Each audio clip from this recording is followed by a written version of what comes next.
इस समय हम हैं झबरावाला गांव में और झबरावाला गांव डोईवाला विकासखंड डिस्ट्रिक्ट देहरादून का एक बहुत समृद्ध गांव है।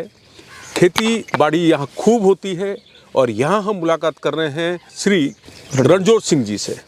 रणजोत जी एक प्रोग्रेसिव फार्मर हैं और आप ऑर्गेनिक फार्मिंग करते हैं। और ये जो पूरा खेत आप देख रहे हैं ये गन्ने का खेत है और इसकी खासियत ये है कि यहाँ पर 15 फीट से अधिक लगभग हाइट का गन्ना उत्पादन हो रहा है और ये ऑर्गेनिक है। सर आपका स्वागत है हमारे इस कार्यक्रम में। और मैं आपसे ये जानना चाहूँगा कि ये जो 15 फीट का गन्ना है आसपास तो मुझे नहीं दिखाई दिया, तो क्या खास वजह है इसकी और आपने किस तरह से इसको तैयार किया? देखिए, पहले तो सबसे पहली बात बीज की उपलब्धता। अगर बीज अच्छा होगा तो जर्मिनेशन अच्छा होगा तो फसल भी अच्छी होगी। उसके बाद उसकी देखभाल, खाद, मिट्टी, पानी, ये चीज़ें सब बाद में आती है, लेकिन सबसे पहले आता है बीज। ये पंतनगर से बीज लाए थे, गन्ना समिति ने दिया था। उसमें 3 साल पहले कुछ मेढ़े आ गए थे गन्ने के, जो हमें अच्छे लगे उसको निकाला तो अलग से बो दिए। 3 साल हो गए बोते बोते। मेरे एक साथी और उन्होंने भी थोड़ा बोया है।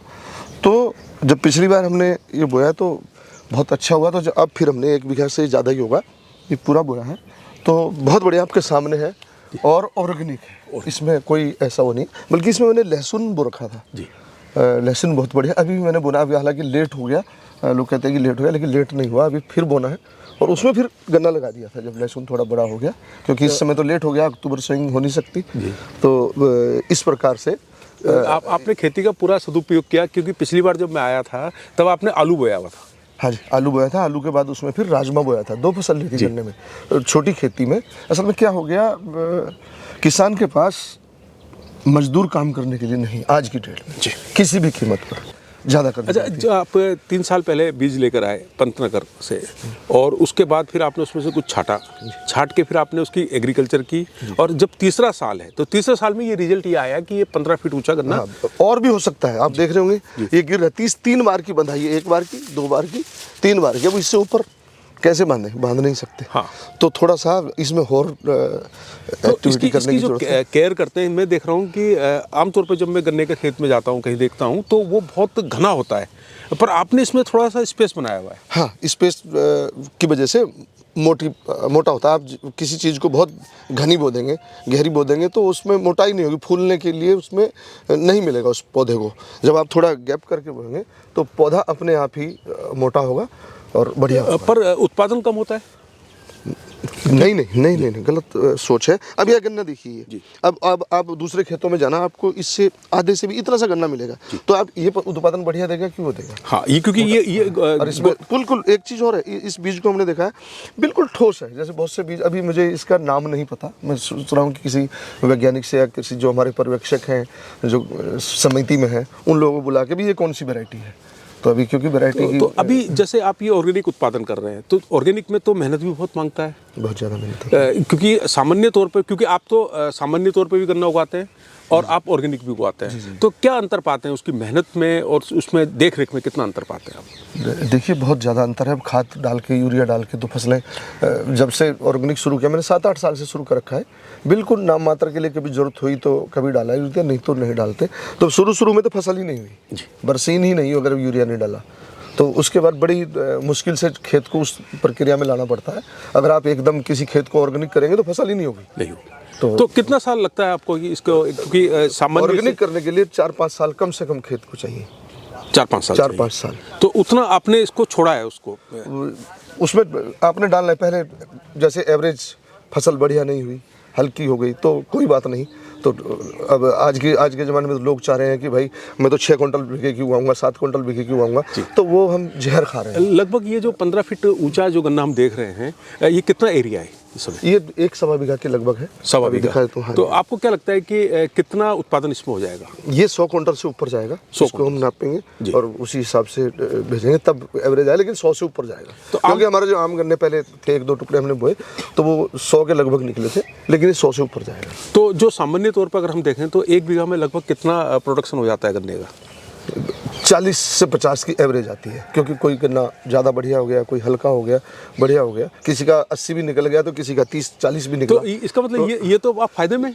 हाँ, फायदे की खेती है, लेकिन इसके लिए मेहनत और मजदूरी, लेबर बहुत ज़रूरी है, जो कि अब आज की डेट में मैं तो नहीं समझता कि उत्तराखंड में कहीं कोई मजदूर मिलता है, कहीं नहीं है। किसानी के नाम पे तो कहीं नहीं है।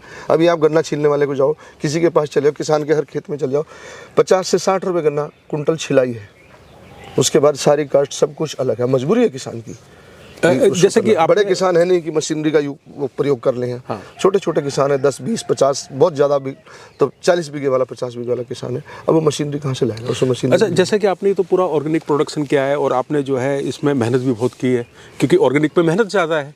पर क्या आपके पास कोई ऐसा मार्केट है कि आपका ये गन्ना ऑर्गेनिक के भाव जाए? नहीं, कहीं नहीं, यहाँ कहीं नहीं उपलब्ध। तो फिर आप इसका क्या, फिर चीनी मिल में? देखिए, शौक है। हाँ। मुझे खेती का शौक, ऐसा नहीं मैं बड़ा किसान नहीं हूँ। सबसे बड़ी बात एक बात बता दूं जो मुझे पहले बतानी चाहिए थी, मैं बहुत छोटा सा किसान हूँ, लेकिन मुझे नए नए तरीके करने का वो करने, मुझे अड़ोसी पड़ोसी कहते क्या तू नई नई यार चीज़ें करता रहता, पता नहीं क्या है। हाँ। मैंने नहीं भाई, मुझे शौक है। नहीं, एक आदमी का जो शौक होता है उसको आप ख़त्म नहीं करते, तो शौक है। बाकी पैसा ये चीज़ें तो, लेकिन अगर स्वास्थ्य सही रहेगा, आप ऑर्गेनिक चीज़ें खाएंगे। हमें एक बहुत ऐसी बात है, हमारी चाहे सरकार हो, चाहे हम हैं, चाहे हमारी संस्थाएं हैं, ऑर्गेनिक के कह तो रहे हैं, लेकिन ऑर्गेनिक नहीं हो रहा है। अच्छा, इसलिए नहीं हो रहा है, हमारे यहाँ दुधली क्षेत्र से लेके तो आप अभी देखेंगे जो हमारी गंदगी है इस क्षेत्र की। मैंने तो एक छोटा सा ट्यूबवेल लगा रखा, 1.5-2 इंची का, उससे पानी लगाता हूँ। मजबूरी हो गई तो लगाया, इतनी गंदगी है, तो आप ऑर्गेनिक कहाँ से कर लेंगे? आप सुसवा रिवर की बात कर रहे हैं? सुसवा रिवर, इतना बुरा हाल है कि अगर आप पैरों में घुस गए होंगे तो खुजली हो जाएगी साथ के साथ। फसल आप लगाओगे, फसल कहाँ से हो जाएगी? बिल्कुल सही। तो ऑर्गेनिक के लिए हम जो पेस्टिसाइड है, इन पे अंकुश लगना चाहिए। सरकार अब कह रहे, अब एक छोटी सी बात है, पॉलीथीन है, मैं छोटी सी बात पे जाऊँ, हालांकि कोई सुनने वाला नहीं है। पॉलीथीन है, आप पॉलीथीन पे बैन लगा रहे, एक ठेली वाला उसमें सब्जी बेच रहा है, उस पर आप जुर्माना कर रहे हैं, लेकिन पॉलीथीन आ कहाँ से रही, बन कहाँ से रही?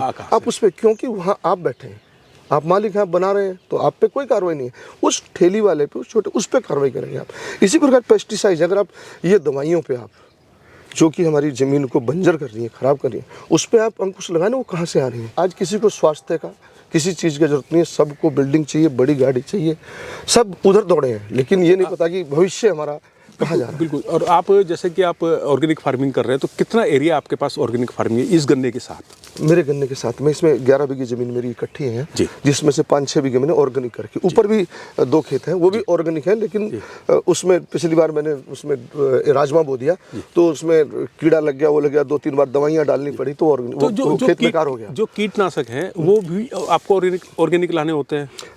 लेकिन मिलते नहीं हैं। कुछ पता नहीं कौन क्या बेच रहा है, कोई IS मार्का या कोई चीज़, या कोई ऐसा कह दे कि जिम्मेदार दावे से कह दे कि भाई ये ऑर्गेनिक है, ये ले जाओ आप, इससे ये चीज़। तो ये तो एक बड़ा चैलेंज हो गया, बहुत बड़ा चैलेंज है। लोग कह रहे हैं कि हम ऑर्गेनिक कर रहे हैं, हम ये कर रहे हैं, लेकिन सिस्टम नहीं है। कोई अपने घर में बना रहा है, अपने लस्सी से, उससे, सीरे से, स्प्रे के लिए उसके लिए सूंडी, तो जैसे जीवामृत बोलते हैं, घन जीवामृत, तो वो आप तैयार करते हैं क्या उसका? हाँ, करते हैं। तो उसमें क्या क्या इस्तेमाल करते हैं आप? उसमें लस्सी हो गई, थोड़ा बेसन हो गया, थोड़ा गुड़ हो गया, तो वो डाल के उसको गोमूत्र वगैरह, गोमूत्र, थोड़ा उसमें मिर्च, हरी मिर्च भी डाल दी, तो वो इसमें जो सूंडी लगती है और उसमें, उसके लिए काफ़ी फायदेमंद है। अच्छा, लेकिन ये चीज़ें बड़े स्तर पे नहीं हो पाती। जैसे कि आप अभी इसमें लहसुन बो रहे हैं? नहीं, लहसुन बोया था, अब वो निकाल लिया आपने? निकाल लिया। तो क्या आपको लगता है कि मान लीजिए ये तो गन्ने की बात हो गई, गन्ने के लिए तो आपको चीनी मिल ढूंढनी पड़ेगी या आपको कोई क्रशर ढूंढना पड़ेगा,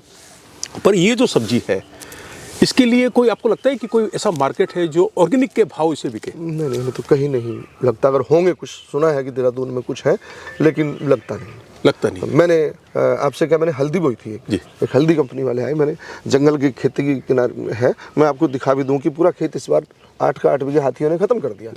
तो परेशान हो के मैंने उसमें, एक हल्दी वाली कंपनी आई, तो उन्होंने कहा कि ये बीज इतना है, बहुत महंगा, 80 रुपये किलो उन्होंने बीज दिया, मैंने उसमें 8 के 8 बीघे हल्दी बो दी। हल्दी बो दी, तो अब वो उतनी प्रोटेक्शन तो नहीं हुई, क्योंकि पहली बार पता नहीं था, तो उसका मार्केट नहीं मिली। चीज़ होती है।